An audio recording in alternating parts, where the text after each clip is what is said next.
Chaque jour une nouvelle règle surgit, écrasant la précédente, brouillant les repères.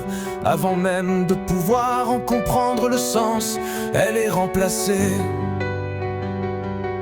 plongeant chacun dans un tourbillon de confusion.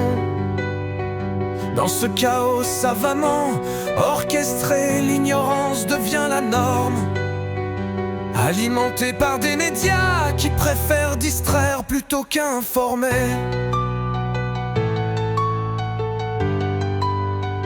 Face à ce tsunami d'informations stériles, nombreux sont ceux qui renoncent, se réfugiant dans l'inertie. À quoi bon murmurent-ils, croyant qu'agir ne changerait rien? Et pourtant, à force de baisser la tête, nous avons laissé s'installer une machine qui décourage les visionnaires et les âmes créatives, ceux qui rêvent de construire un monde plus juste. Mais alors où en sommes-nous? Si nous reculons, avançons-nous vraiment? Lorsque l'inaction devient la règle, lorsque personne ne fait le premier pas, la spirale descendante s'accélère. Nous sommes à un tournant, et pourtant certains pas ont été faits. On y a 900 de trop d'un sas déjà, bien avant que les slogans sociaux ne remplissent les tribunes. J'ai acheté une maison en vente publique pour accueillir les sans-abri. Une action simple, concrète, humaine. Et comme souvent, le pouvoir, les communes, les échevins n'ont rien compris. Ils ont détourné le regard, incapables de saisir l'intention profonde. Offrir un toit, une dignité, un espoir. Mais malgré l'indifférence, malgré les obstacles, j'ai résisté, j'ai fait.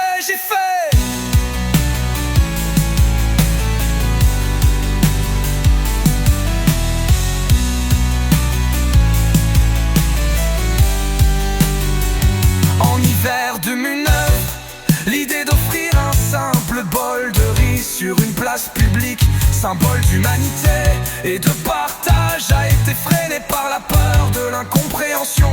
Mais en 2012, au cœur du Mid-Macan, une provocation audacieuse a éclaté. Une pochette de CD avec à l'intérieur un sachet de riz. Une action créative perturbante, mais porteuse d'un message clair. La société ne doit pas abandonner les fondamentaux de l'entraide et de la réflexion. Aujourd'hui, la question reste ouverte.